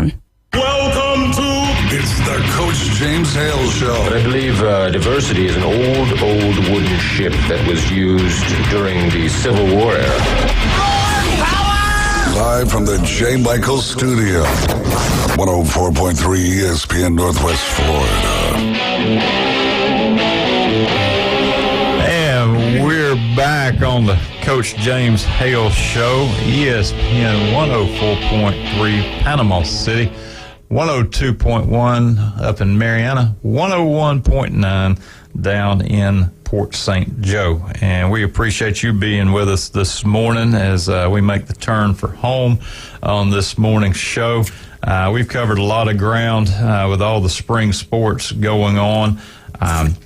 ladies, we covered the super regionals, and we talked a little bit, Tommy, about the men's baseball. Obviously, conference tournaments are underway, but we're getting some projections on what the NCAA men's tournament will look like. The latest breakdown shows the SEC getting 10 bids out of the 64-team field.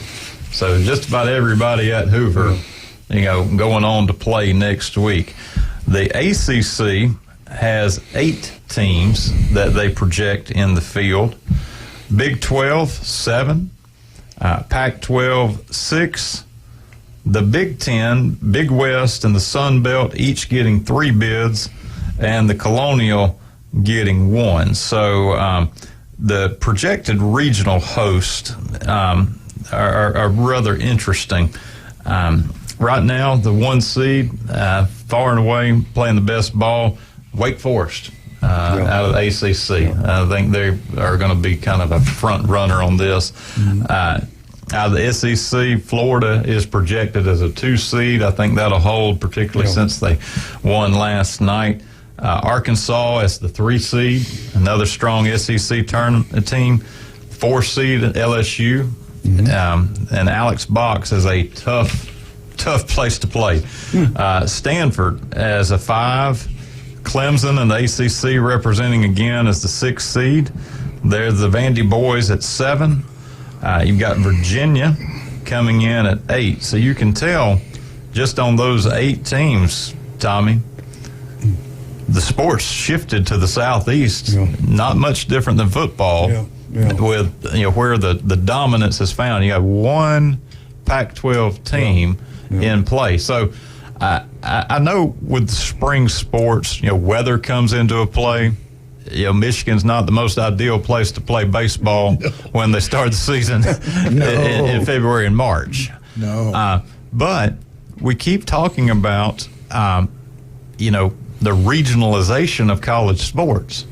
Is this something we need to be concerned about beyond football, where you see kind of the SEC and maybe Ohio State? But we're seeing. There's only a few schools in the Northeast, out west, but your top 8 teams, save Stanford, are right here in the Southeast. And normally California, they used to have really good. Of course, they have good baseball. California is your quarterback state. I mean, that's where your elite quarterbacks normally come from. It's interesting, like you say, the different regions and what they do. And of course, the South, it's always football. We know that, but now baseball has come back, and you go back and look at all these travel teams and these high school teams. They're developing the kids down here that goes on and plays at these colleges. So I can see where baseball is. We know in Bay County it's a pretty viable sport here. It's a huge draw. On New Year's Day. I mean, there's not a day now that's sacred in that sense. It was New Year's Eve.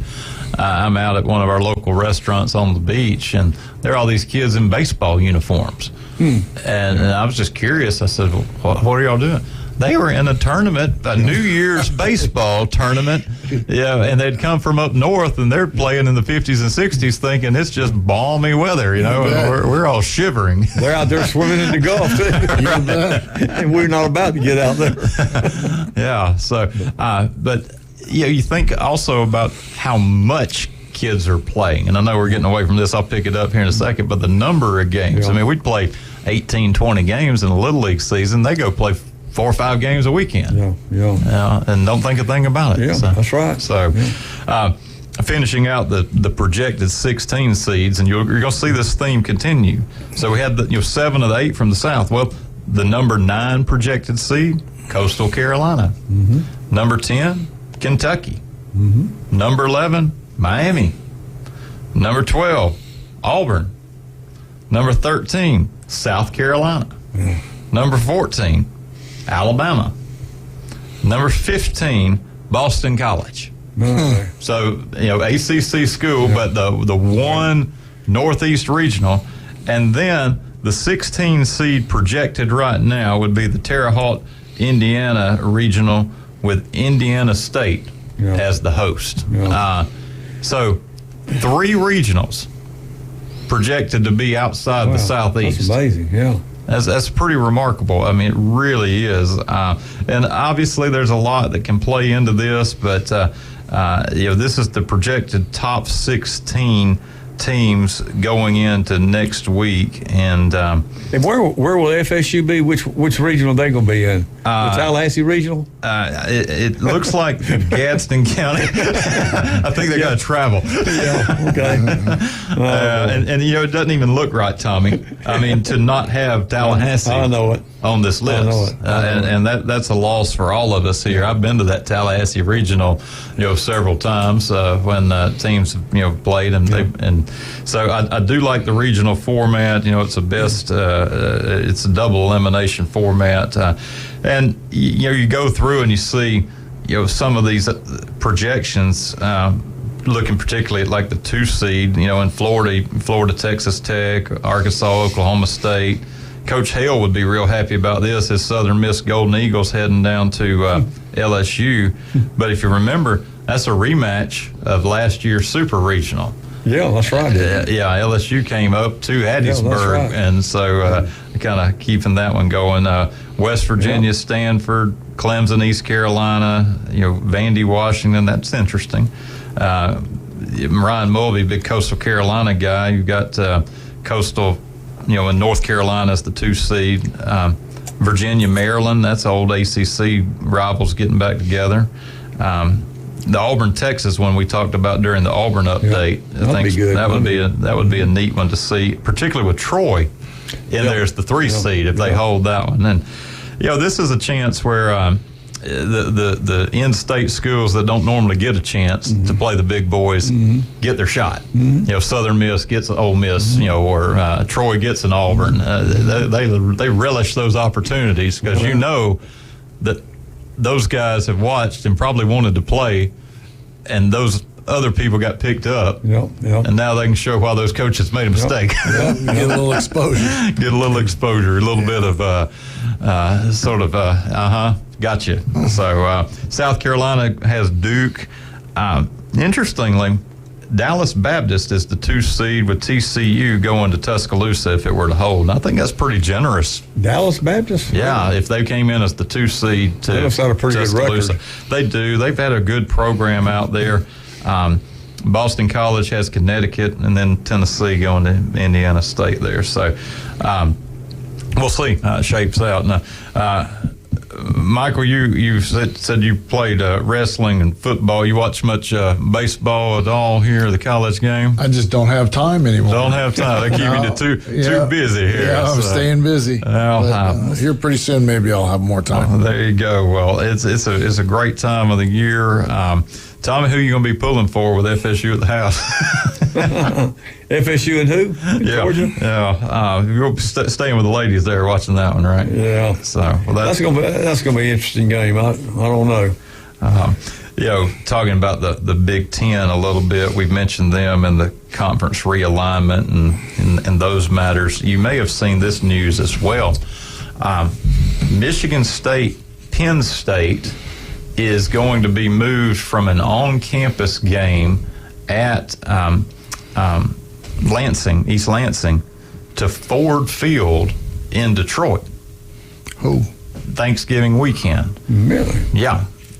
Is this the first time to deal with that, or? It is. The Big Ten negotiated this move here, and it'll be 4 days of football at Ford Field, because the Lions always play at home on Thanksgiving. That's right.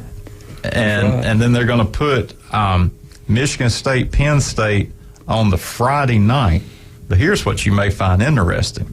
To pull this off, the Michigan High School Athletic Association moved their football state championships from Friday, Saturday, also at Ford Field.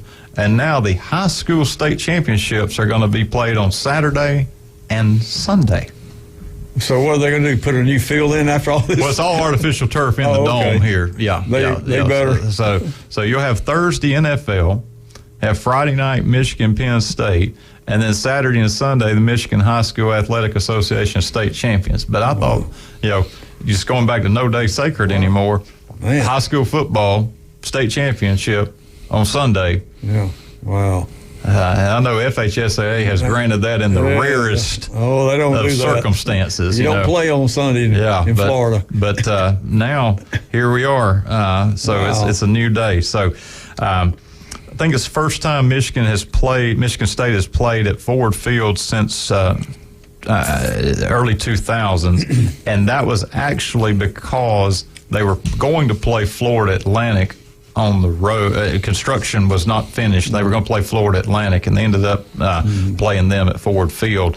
But it's a new day. That's interesting. Looking at these artificial turf fields, and I know up north they have to have a lot of them. But as a player,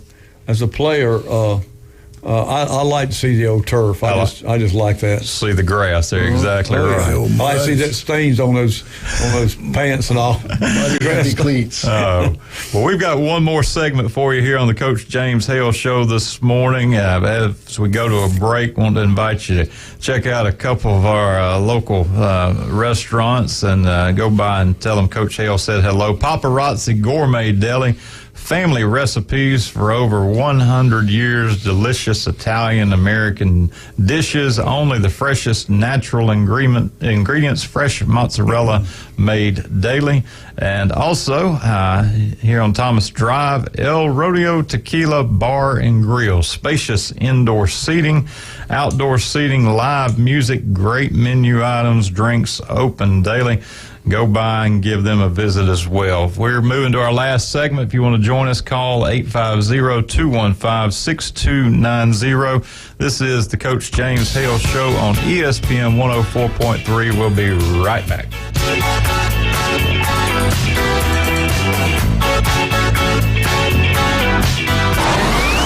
ESPN Northwest Florida. The tradition continues. That ball's going to be out of here. America's team plays here. Bombs away. The Atlanta Braves are back and making a statement. Ronald Acuna just clobbered one to left. Listen to Atlanta Braves baseball in a rich audio experience live on ESPN Northwest Florida. Here comes the thunder. Sponsored by Billboard Kia, Reliable Hydraulic Solutions, Mid-South Lumber, Stormore Portable Buildings, and Brock Pest Control. This is Joanna with your latest forecast on ESPN Northwest Florida this Thursday. For this afternoon and evening, mostly sunshine and a high of 81, with a moderate breeze coming out of the northeast around 14 miles per hour. Tonight, clear skies with lows around 67. Tomorrow, mostly sunny with a moderate breeze and a temperature near 76. Moving into Saturday, about the same with a high of 78 and sunshine. This forecast is brought to you by Ellis Agency Insurance. Thank you for keeping that dial at ESPN Northwest Florida. Rely on it. By now, you've heard us talking about Tiger TV Pro. Hi, David Hayes from the Afternoon Underdogs, here to remind you about this incredible streaming service with over 6,000 premium channels. And the cost, you ask? $15 a month. Yes, only $15 a month. Every sports channel is available, including the ACC and SEC Network, the NFL, NBA, MLB, HBO, Showtime, and thousands more. For more info, go to our website at espnpc.com. Scroll down and click the Tiger logo.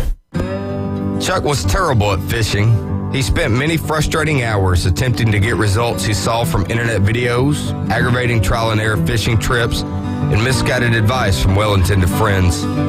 Chuck is happy now with his newfound success after he visited Bay Breeze Bait and Tackle, where we keep fishing fun, simple, and successful. See us soon at Bay Breeze Bait and Tackle, located directly off Highway 98 on the west end of Panama City Beach. It moves fast. The High School Spotlight. Weekdays at 5:40. Let's do it. Sponsored by Barbaritos. Now back to the Coach James Hale Show inside the J. Michael Studio. ESPN Northwest Florida. And we are back for our final segment of the morning here on ESPN 104.3 Panama City, 102.1 up in Mariana, 101.9 down in Port St. Joe. This is the Coach James Hale Show. I'm Jeremy Pridgeon sitting in for Coach Hale alongside with Tommy Saint Amant and Michael Denniston. And Michael, yes, sir. You help folks with their different needs for life insurance. Tell us a little bit more about what you do. Well, I meet with folks and help them get straightened out with Medicare, their Medicare situation, Medicare, Medicaid, help them. In fact, I want to mention this. A lot of folks out there on a fixed budget, and there's programs out there that most people don't know, which I help them with. It's called the Extra Help or Low Income Subsidy. If you're on a fixed budget and you're having trouble affording your drugs, I'll help you get through that application. If you look in your Medicare and You booklet, it tells you to apply if you think you're close. One phone call, I can tell you pretty much if you qualify or not, and I'll do it for you. It takes about 10 minutes. Yeah. So it'll help you out tremendously with your drug costs. So that helps folks to know, maybe you're sitting out there thinking, well, I'm not sure that I can do this based on limited resources or what have you. Don't let that be a stopping. That's exactly right. Yeah, there's a lot of things out there a lot of folks don't know about, and it changes constantly. But yeah, one phone call, I can help you out. 850-271-4389. All right. I think we've got a caller here on the line. I wonder who that could be. Let's see. Who do we have here? This is Tommy's oldest son. Well, good to see you, buddy. We are about to leave here in a few minutes to just say we're not coming back because you won't call. Yeah, said we stood us up. I will tell you later what happened. Yeah. But anyway, we heard that. You just woke up. We know. I'm in a meeting right now with the AD from Alabama. I'm questioning the switching the pitchers. You and me both. Yeah. Anyway, we were getting into it pretty heavily, and that was a good mood changing pitchers. You guys, I thought that was a good mood changing pitchers. Florida loved it. Did. Well, Florida appreciated it. Yeah, it worked against Kentucky. It didn't work this time. But I'm gonna tell you what. I watched the Florida players warm up. I watched Alabama's players warm up. And I tell you, man, Florida's kids look really physical, good-looking kids. We got to see them earlier in the year at FSU. That's a good-looking ball club. They are. Big kids. I'm talking, some big, good-looking bodies. Mm-hmm. And Alabama didn't have that. But, I mean, in baseball, you don't have to be huge. But, I look at football, always kind of look at that. But Alabama played really well. I don't know if you could tell on TV how loud it was there. It was really exciting. It was loud. People were having a good time. And it just came up short, but what a baseball game. Yeah. And both two nights in a row. Yeah, really great games. 2 nights in a row, Auburn's been up all night playing. We left for, I can't remember what time it was last night. And actually, I fell asleep watching it. I know Auburn lost the ball game. What was the final score? 6-4. 6-4. Yeah. So you probably moved on down to 5 points by then, right? Yeah, I was way down there by then. But let me tell you, everywhere you go, we had to go to a sporting goods store here to get something. LSU people everywhere. We go to a restaurant late in the afternoon, probably around close to 3. LSU people everywhere. I mean, they travel. They got to be some of the best fans I've ever seen. And look, Ole Miss and Mississippi State fans are still there, and their teams are at the house.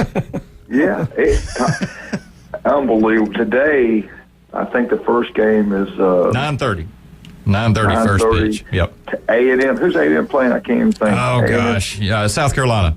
A&M, South Carolina. Yep. And then the big one, Alabama. You going to the Alabama Auburn game?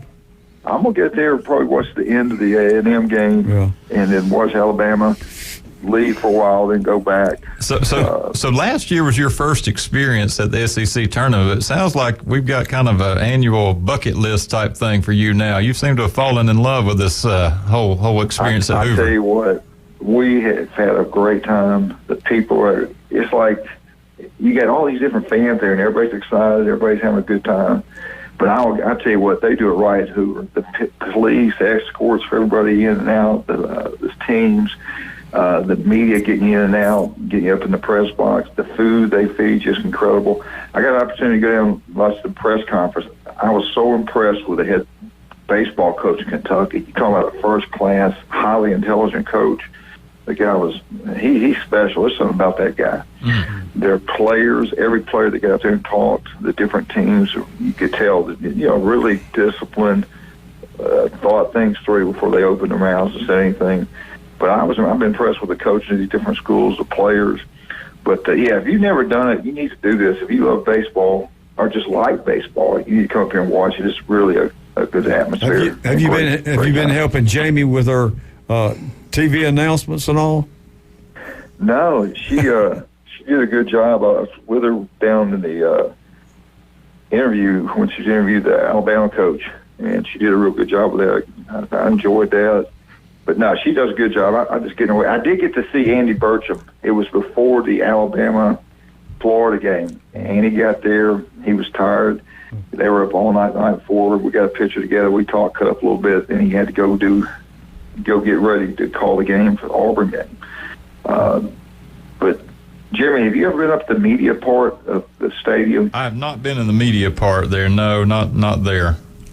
Yeah, when we ought to come up here together one time, you got to go in there and see all that stuff. It's crazy. Yeah.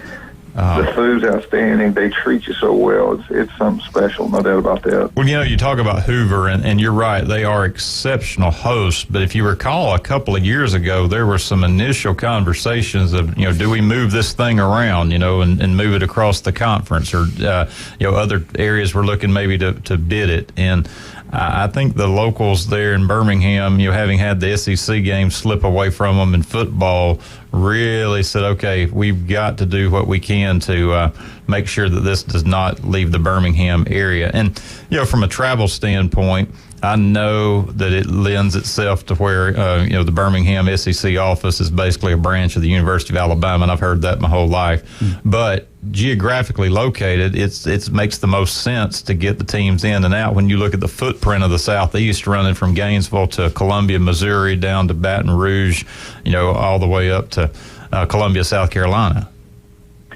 Yeah, there's no doubt. I really believe you can listen to all these head coaches coming here where they talk about how they're treated, how it's run. They really brag on Hoover. They brag on the people here, the way, especially Kentucky coach went on about it. So I think they're happy playing the game here. And most of the fans, I didn't hear any fans and they're fans from everywhere. A&M, all the way from Texas A&M, Arkansas, everybody's here. Florida had a lot of people there yesterday. A lot of Florida Gator people were here. Yeah. And they've all bragged on it. I didn't hear anybody complain about anything. All right, so does Alabama host a regional? Southern Mississippi, Alabama got to connect up next week. Got them connected. Okay, so that's that'd be fun to have the Golden Eagles. The latest projection I had after last night has your Golden Eagles heading back to Alex Box and LSU, though. So I think y'all prefer Tuscaloosa. I was going to Tuscaloosa and LSU. So, hey, did Mike make it in today? Sitting right here. Right here. He's sitting right here. Good. Tell him I said, hey, Mike. Yeah, he's got his headset on listening to you. And y'all going to make the weekend, stay through the championship game, or you go bolt early? Oh, man, I don't know. I don't know, the traffic. If you leave Friday going back, the traffic's a nightmare. If you leave Sunday going home, the traffic out there is going to be a nightmare. I don't know. Yeah. It depends on what this hotel I'm staying at. They might kick me out. I'm not sure. Well, if you know what I mean. Are you flying back in or driving? Yeah, we'll probably take the helicopter. Little charter there. Yeah. All right. Yeah. Okay. As far as you know. Well. Hey, has it gone pretty good today? The ratings are off the chart. Yeah. I mean, we got 1 minute left, and we've got folks out here waiting at the door to come sign us all up. So, all right. I think we got 4 or 5 listening. I'll see y'all next Thursday. All right. Well, you travel safe. Roll Tide. Big game coming up at noon. This is Coach Hale calling in from Birmingham, Alabama, home of the SEC tournament, and appreciate him reaching out to us this morning. I'm Jeremy Pridgeon. I've been sitting in with you today in the one chair, flanked by Tommy St. Amant and Michael Denniston. We've been glad to be with you this morning, and we encourage you to continue to tune in all day long here on ESPN 104.3. We are out. Have a blessed Memorial Day, everyone. We'll see you next week.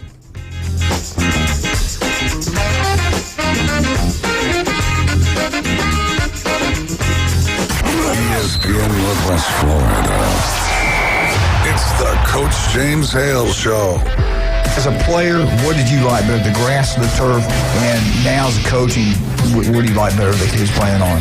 For me, obviously, I grew up playing in grass. We didn't really have a lot of turf fields in the northern England area, but